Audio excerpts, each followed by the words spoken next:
Hello student, स्वागत है आप सभी को एक और नई वीडियो में। तो देखिए स्टूडेंट, आज मैं आप सभी को केमिस्ट्री के जो लास्ट चैप्टर है हम लोग का जय अणु।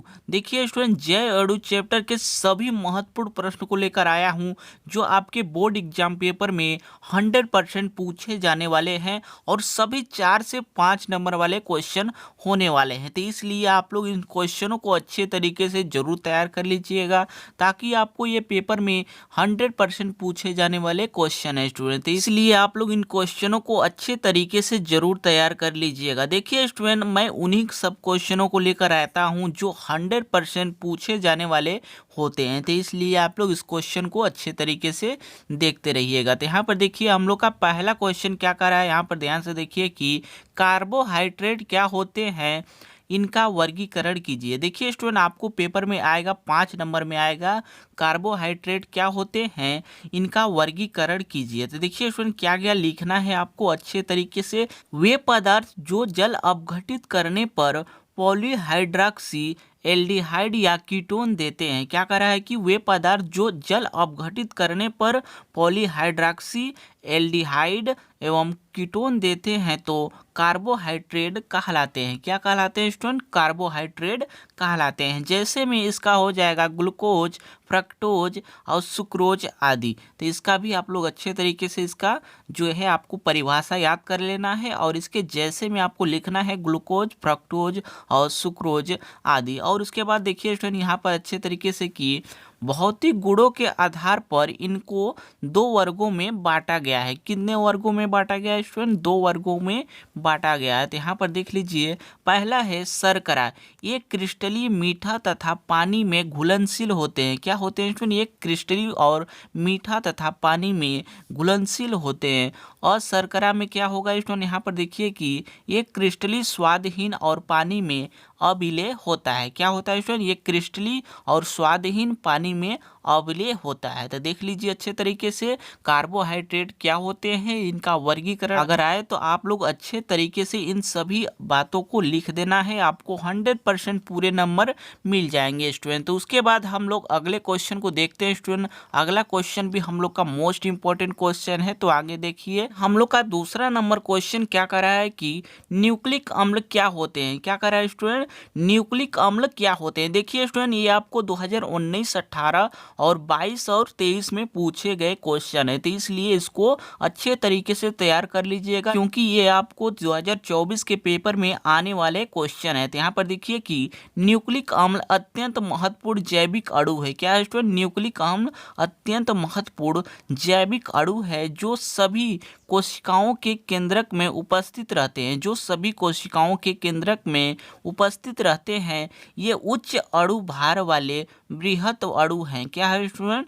ये उच्च अणु भार वाले बृहत अणु है जो जीवित प्राणियों के विकास और प्रजनन में अत्यंत महत्वपूर्ण भूमिका निभाते हैं। क्या निभाते हैं स्टूडेंट? जो जीवित प्राणियों के विकास व प्रजनन में महत्वपूर्ण भूमिका निभाते हैं। तो देखिए स्टूडेंट, न्यूक्लिक अम्ल क्या होते हैं, इसको भी अच्छे तरीके से आप लोग इसके परिभाषा को याद कर लीजिएगा। यहाँ पर एक बार और अच्छे तरीके से मैं बता दे रहा हूँ कि यहाँ पर ध्यान से देखिए कि न्यूक्लिक अम्ल अत्यंत महत्वपूर्ण जैविक अणु है जो सभी कोशिकाओं के केंद्रक में उपस्थित रहते हैं। ये उच्च अणु भार वाले बृहत अणु हैं जो जीवित प्राणियों के विकास व प्रजनन में अत्यंत महत्वपूर्ण भूमिका निभाते हैं। तो देखिए स्टूडेंट, दूसरा नंबर भी क्वेश्चन आपको अच्छे तरीके से समझ में आ गया होगा। तो उसके बाद हम लोग अगले क्वेश्चन को देखते हैं स्टूडेंट। अगला क्वेश्चन भी हम लोग का बहुत ही मोस्ट इंपॉर्टेंट है। तो देखिए स्टूडेंट, हम लोग का तीसरा नंबर क्वेश्चन क्या कर रहा है कि आरएनए पर संक्षिप्त टिप्पणी लिखिए। देखिए स्टूडेंट, आरएनए पर संक्षिप्त टिप्पणी लिखने को आपको आएगा 3 नंबर में। तो इसलिए आप लोग इसको अच्छे तरीके से तैयार कर लीजिएगा। और हाँ स्टूडेंट, आरएनए और डीएनए में आपको अंतर आते हैं तो उन क्वेश्चन को भी अच्छे तरीके से तैयार कर लीजिएगा। आरएनए का संरचना भी आप लोग अच्छे तरीके से तैयार करके जाइएगा क्योंकि ये सब क्वेश्चन 100% पूछे जाने वाले क्वेश्चनों में होते हैं स्टूडेंट। ये हर साल आपके पेपर में पूछे जाते हैं। तो यहाँ पर देखिए कि आरएनए कोशिका द्रव्य तथा केंद्रक दोनों में पाए जाते हैं। कहाँ पाए जाते हैं स्टूडेंट? आरएनए कोशिका द्रव्य तथा केंद्रक में पाए जाते हैं। आरएनए केंद्रक में उत्पन्न होकर कोशिका द्रव्य में आ जाता है। आरएनए जो होता है केंद्रक में उत्पन्न होकर कोशिका द्रव्य में आ जाते हैं। ये केंद्रक से सूचना लेकर राइबोसोम को देता है। ये केंद्रक से जो है सूचना लेकर राइबोसोम को देता है। तो देख लीजिए, आपको आरएनए पर अगर आपको टिप्पणी लिखने को आए तो इसी तरह से आपको लिख देना है, आपको 3 नंबर अच्छे तरीके से मिल जाएगा। तो यहाँ पर देखिए कि आरएनए कोशिका द्रव्य तथा केंद्रक दोनों में पाए जाते हैं। आरएनए केंद्रक में उत्पन्न होकर कोशिका द्रव्य में आ जाते हैं। ये केंद्रक के सूचना लेकर राइबोसोम को देता है। तो देख लीजिए अच्छे तरीके से, तीसरा नंबर भी क्वेश्चन आपको अच्छे तरीके से समझ में आ गया होगा स्टूडेंट। तो उसके बाद हम लोग चौथे नंबर क्वेश्चन को देखते हैं स्टूडेंट। तो आगे देखिए आप लोग अच्छे तरीके से। तो देखिए स्टूडेंट, हम लोग का चौथा नंबर क्वेश्चन क्या कर रहा है कि यहाँ पर ध्यान से देखिए कि लिपिड क्या है, इनके मुख्य कार्य क्या है। यहाँ पर देखिए कि लिपिड क्या है और इनके मुख्य कार्य क्या है। तो यहाँ पर देखिए अच्छे तरीके से, ग्लिसरॉल पर उच्च वसा अम्लों की क्रिया से प्राप्त ट्राइएस्टर ग्लिसरॉल या लिपिड कहलाते हैं। क्या कहलाते हैं स्टूडेंट? ग्लिसरॉल पर उच्च वसा अम्लों की क्रिया से प्राप्त ट्राइएस्टर।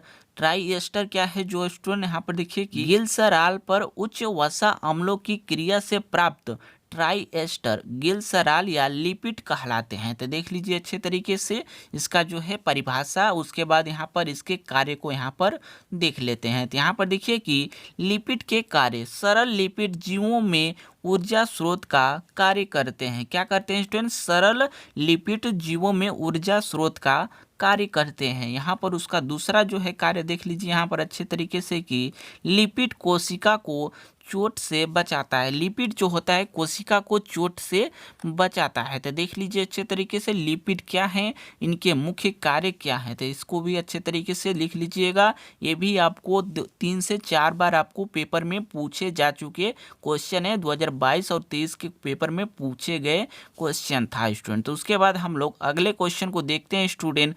5वां नंबर क्वेश्चन को भी देख लेते हैं। बहुत ही महत्वपूर्ण प्रश्न है वो भी, तो आप लोग देखिए अच्छे तरीके से। तो देखिए स्टूडेंट, हम लोग का 5वां नंबर जो क्वेश्चन है बहुत ही मोस्ट इंपॉर्टेंट क्वेश्चन है, क्योंकि ये हर साल पेपर में पूछे जाते हैं और 5 नंबर में आपके पूछे जाते हैं। तो यहाँ पर देख लीजिए कि प्रोटीन क्या है, इनके महत्वपूर्ण उपयोग लिखिए। तो देखिए स्टूडेंट, प्रोटीन क्या है इसका आप लोग परिभाषा देख लीजिए अच्छे तरीके से। प्रोटीन एक जटिल कार्बनिक पदार्थ है। क्या है स्टूडेंट?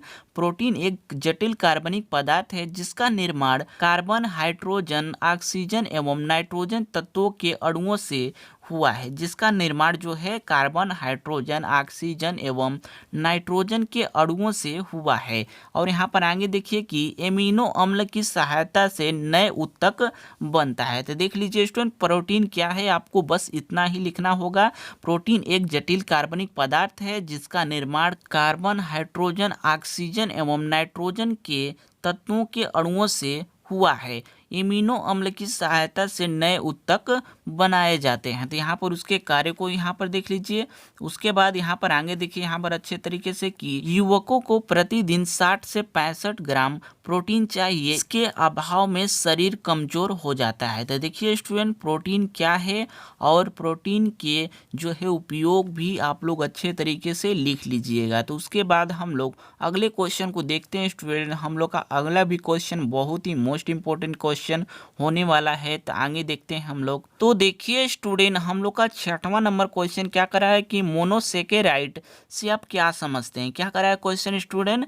मोनोसेकेराइड से आप क्या समझते हैं। तो देखिए स्टूडेंट, वे कार्बोहाइड्रेट जिनका जल अपघटन नहीं होता है मोनोसेकेराइड कहलाते हैं। जिनका जल अपघटन नहीं होता है वो क्या होते हैं स्टूडेंट? मोनोसेकेराइड कहलाते हैं। जैसे में ग्लूकोज, फ्रक्टोज। तो देख लीजिए अच्छे तरीके से।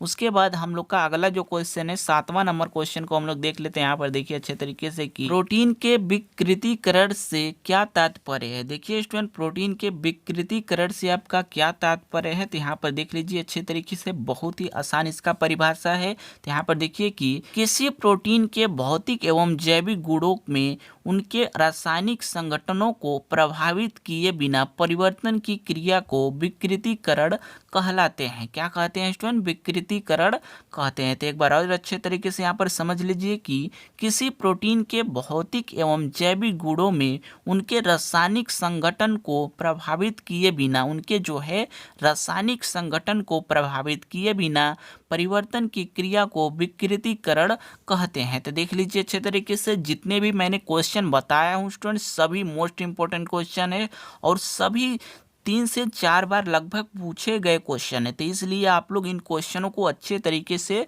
तैयार कर लीजिएगा। आपको 100% इन क्वेश्चनों में से आपको 3 से 4 क्वेश्चन आ ही जाएंगे। तो इसलिए आप लोग अच्छे तरीके से इन क्वेश्चन को तैयार कर लीजिएगा। तो देखिए स्टूडेंट, अगर आपको यह वीडियो अच्छी तरीके से समझ में आया है तो आप लोग इस चैनल को सब्सक्राइब करके वीडियो को शेयर कर दिया कीजिए। ठीक है स्टूडेंट, आज के लिए तो बस करते हैं, कल मिलते हैं किसी ऐसे ही इम्पोर्टेंट टॉपिक के साथ।